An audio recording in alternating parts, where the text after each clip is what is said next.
Throughout a carbon literacy course, the role of the trainer shifts at various junctures. For the previous two sections, we've gone through a great deal of the carbon literacy standard, and so the role of the trainer has been to take on or assume a lecturer position. Here you'll shift slightly, and really your role is around facilitating and guiding conversations. With that being said, this section is slightly more light touch than the previous two sections before. So it's a great space to go if you're feeling short on time in terms of how much time you can give to prepare for your first session. However, if you are feeling like you want to test yourself a little bit more by the end of this video, why not go to the previous two sections and check those out? They're a little bit more data intensive and might push forward your knowledge base a little bit more than this section. So in this section, what we're really trying to do is give a general understanding of data on a more granular scale. Up till now, we've understood what CO2e is, and we've looked at some billion-ton solutions. Now it's the chance to look at some data in the tons, the kilograms, and the grams. And your role really here is to provide a little bit of context and a little bit of reflection that then helps us when we get round to playing our game of carboned out, which immediately precedes the section that you deliver here. So the first task that you will be guiding learners through is a very brief conversation on a piece of homework that we've set before the course. We'll always set this pre-task for every staff course that we run, and it's a WWF questionnaire, roughly 15 questions which learners go through in an attempt to calculate their personal environmental footprint. What we want to do here is provide a really discursive space for learners to openly and honestly reflect on some of the drawbacks and some of the potential opportunities that this tool presents. So yes, we do invite them to share their overall results. The calculator yields a personal carbon footprint, usually in the tons. But we also really ask them to reflect on the process itself, the type of questions that the calculator asked, and how they feel about the overall concept of this calculator. We find usually around 7 to 8 minutes works for this exercise, either in an online breakout room or the same in a classroom space. So set them up and on their way. And in the meantime, I'll show you through the WWF tool so we can have a little understanding around the types of questions that learners usually bring up. So the calculator itself has a few different sections, and one of the first observations that you might make, and most learners do, is that it's quite imprecise as a tool. And we invite them to be critical about this reflection, because this work is not the work of life cycle assessment, and there are stark differences that we want to draw learners to understand between this snapshot and the complexity of gathering carbon data in reality. Here this is really evident even just by looking through the categories here. What does meat in some meals, or very rarely, really mean in practice? This next question around food is also interesting as it draws estimation of emissions based on an average spend on food here. Now, what does it mean if that spend is allocated towards a vegetarian meal rather than a meat meal here? Clearly, there is some nuance here that hasn't been captured, but using spend as a way of trying to estimate an environmental footprint is something we actually see in organizational reporting a lot of the time.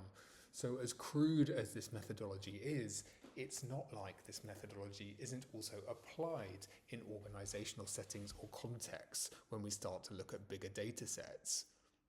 In this way, the footprint calculator does kind of reveal a methodology that is being applied in other contexts. Moving forwards, this travel question also provides some variance which is worth reflecting on with learners. So here we're invited to consider how long we spend on the train for our commute. Realistically, how many of us actually know accurately this information? I might think it's sort of between 2 or 5 hours, but it may actually be 7. I don't spend that long recording this information, and especially when I'm responding to a snapshot quiz like this, I probably won't spend that long considering my answer either. Here we can get learners to really think about viability of data sources. Even in a personal quiz context, we may not be the most accurate data source for our own lives. Instead, we tend to create shortcuts to get to the nicest answer as quickest as possible. And that yields a completely different end result in the data that we might see. This problem could be scaled up when we really look at life cycle assessments, which have multiple data entry points and multiple instances where that data could be misconstrued or not as reliable as we might hope it is.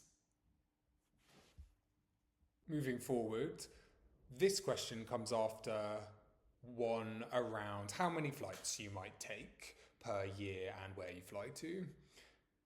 And it's a question that pops up around offsetting.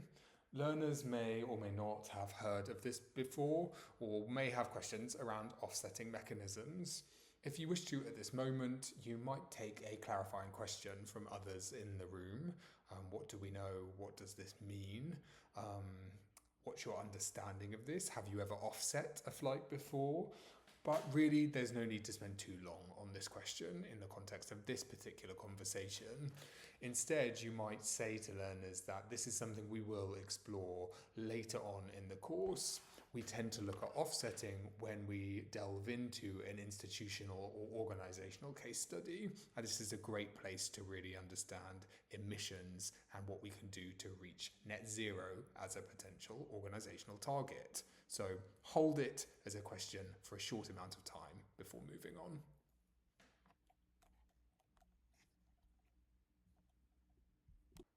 This question is also interesting and comes up very often in conversations around when you bought a TV or a laptop or a large item of furniture. Here, time becomes really important in how you answer the questionnaire. And of course, if you bought a TV the day after you completed this wouldn't be calculated in your environmental footprint. This is a useful thing to draw out of conversations if it doesn't naturally occur, because when we look at carbon data, one of the things that we want to understand is when it was calculated. Unfortunately, there is not a wonderful, beautiful library of carbon data that we can all freely access that is updated on a 3-month or 6-month basis. Instead, many of the reports that we might see come from quite far back. They could be a decade old, 15 years old, some of them 20 years old. And we need to understand when that data set was calculated to really understand the viability of the data that we're looking at as well. So time becomes really, really significant in any sort of reporting or data context. And let's draw out those conversations in this particular exercise. At some point, it's useful to also guide the conversation towards emotional responses. How did the calculator make you feel? Angry, sad, guilty? What kind of response did it elicit in you? I'm bringing up this question here as a particular example because people may not reflect on the carbon emissions or intensity of their hobbies. These are a kind of relief mechanism for most of us in our lives. So it's an intense question for many to also consider computer gaming or gardening or books as something that could have a footprint attached with it. There's no need in drawing any conclusions to this conversation. Perhaps we just want to give learners the opportunity to vent some of their frustration about this particular tool, and also consider some of the social implications of lowering our personal carbon footprint. Whilst the conversation may take a negative turn here, especially in relation to this particular calculator, you can always flip the calculator on its head. In fact, what it does is perhaps get us frustrated, but point towards some solutions outside of an individual level that we might need to adopt. For example, we may need to make loft insulation affordable at a societal level in order for us to all consider this as a carbon solution that we might make. So as crude as the calculator might be, it does guide us towards those systemic conversations and outside of a level of personal or individual control quite quickly. And that's why we like it as an exercise, and that's why we include it as an ice-breaking exercise for thinking about carbon data. Provided an overview of the types of questions or reflections that might emerge from learners, but I really invite you to explore the tool and come up with a set of your own responses. As if there's a pause, you could also introduce your own reflections. But really here the overarching goal is around listening and moving the conversation forward whilst getting learners to think about how this particular tool may relate to more complex forms of life cycle assessment. However, I always end this section with the same reflection, and I would invite you to do the same as well. It may come up from particular learners, or it may not come up, but I would invite everybody to be critical about the notion of a per capita or average carbon footprint for a particular citizen. In the calculator tool that's provided, the average carbon footprint is given as, I think, 8.4 tonnes per UK citizen.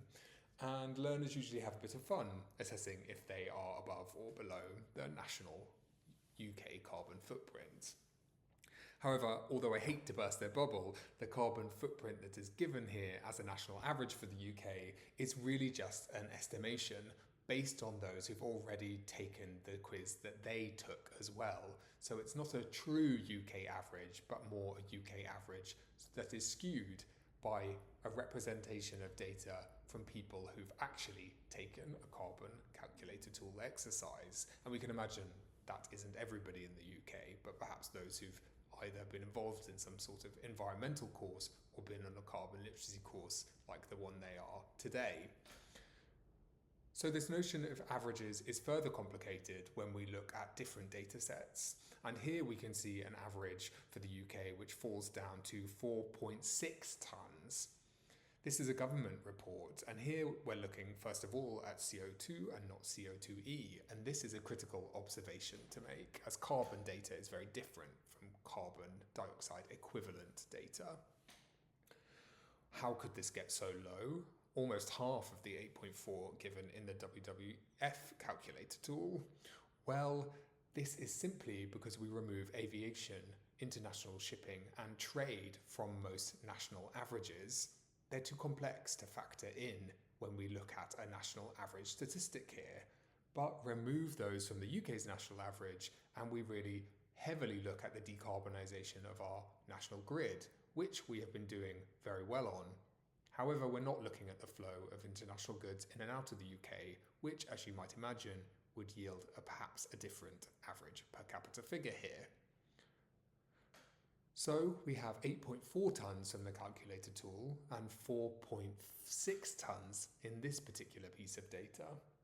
Well, Mike Berners-Lee's book, How Bad Are Bananas, provides another data set, and this is around 13 tonnes for the average UK citizen. And this is based on a perhaps more robust consumptive analysis of the products that flow in and out of the average citizen's home in the UK. But look, we have 4.6 tonnes, 8.4 tonnes, 13 tonnes over here. So perhaps this notion of averages is too complex to understand in reality. And perhaps it's not the most interesting question for us to look at instead here. So if we can't understand the national UK average, a more pertinent question perhaps arises, which is what should I be aiming for? What is a reasonable goal for me sitting here in London teaching this course? What should I be looking at, getting my carbon footprint down to? And of course, that is a really complicated ethical question to pose. We cannot extract our carbon footprint from our personal, social, cultural, and financial lifestyle factors. But it's an interesting question, as it poses a different aim, perhaps, than analysing where I sit within an average in the UK. Mike Berners-Lee poses that for the London citizen or the average UK citizen, it's a 5-ton lifestyle that we should be aligned to. So we should be aiming to get our carbon footprint down to 5 tons. And the interesting thing is, Mike in his book says he lives a 5-ton lifestyle himself. Now, perhaps Mike might have access to things that you or I or others may not in order to achieve this 5-ton lifestyle. But it's also certain that Mike will have made decisions in order to achieve a 5-ton lifestyle. For example, if a return flight to New York accounts for 1.7 tons, then we can be sure that this is a decision that Mike hasn't made within this particular year. My interest in the 5-ton lifestyle goes a little bit further here because it leads us down the sliding scale towards tons and towards kilograms and grams. So curious to build upon this 5-ton lifestyle, I did a bit of quick maths here. I took the 5,000 kilograms, or 5 tons, and we divided it by 365 to get a daily figure of 13.7 kilograms per day. If I were choosing to live the most ethical version of myself possible, I might set this 13.7 kilograms per day as my upper limit in my carbon diary.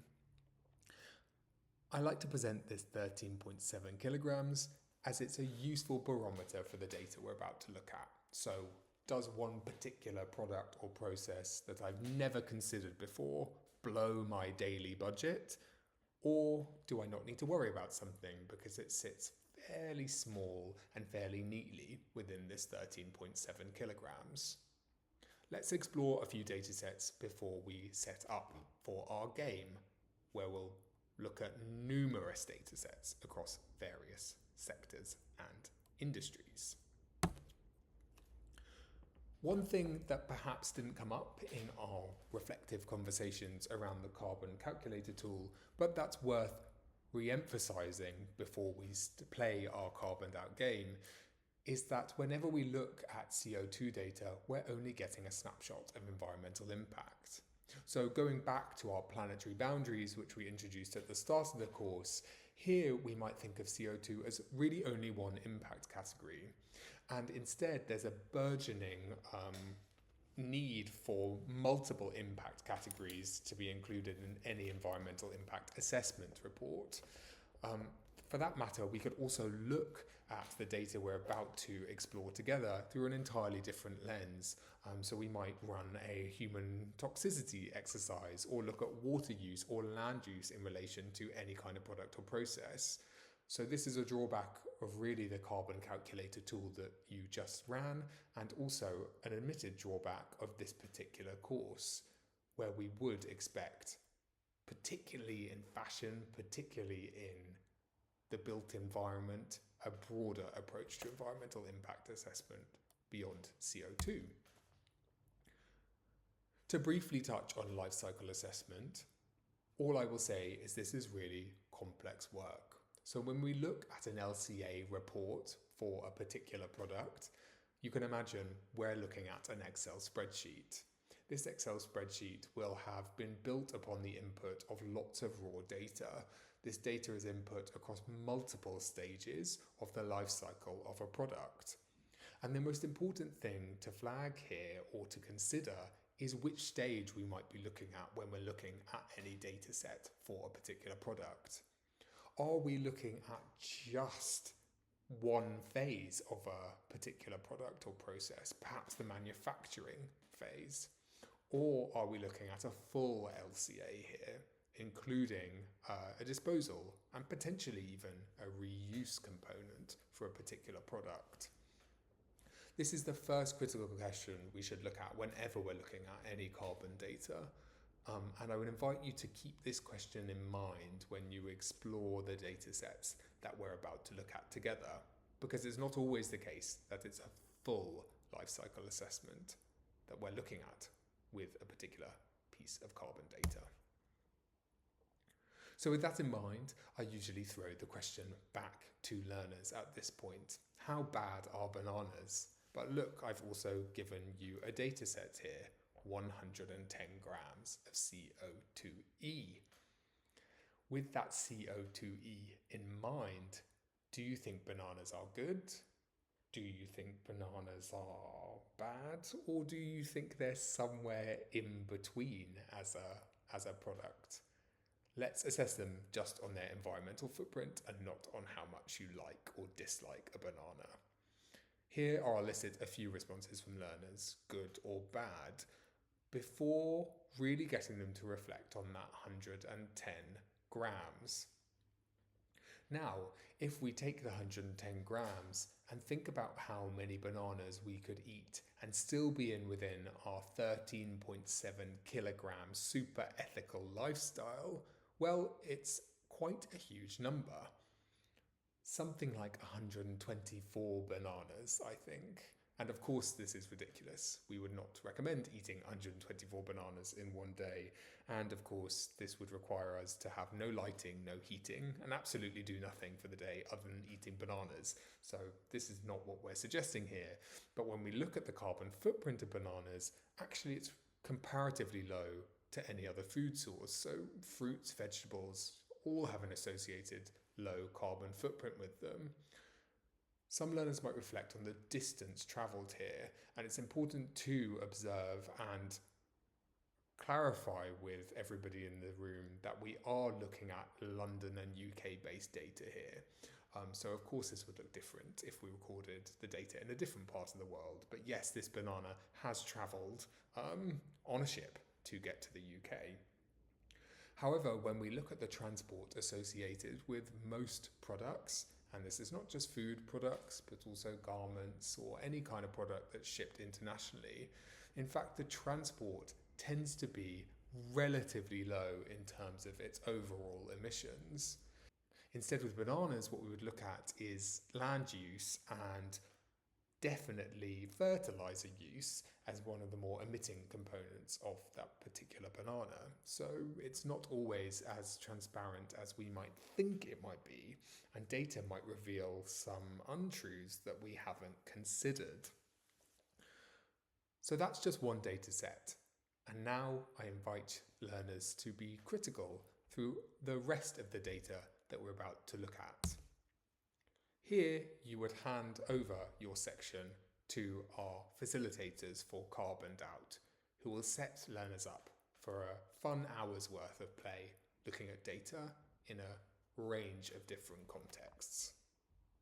So now's your opportunity to say thank you and hand over to the next trainer.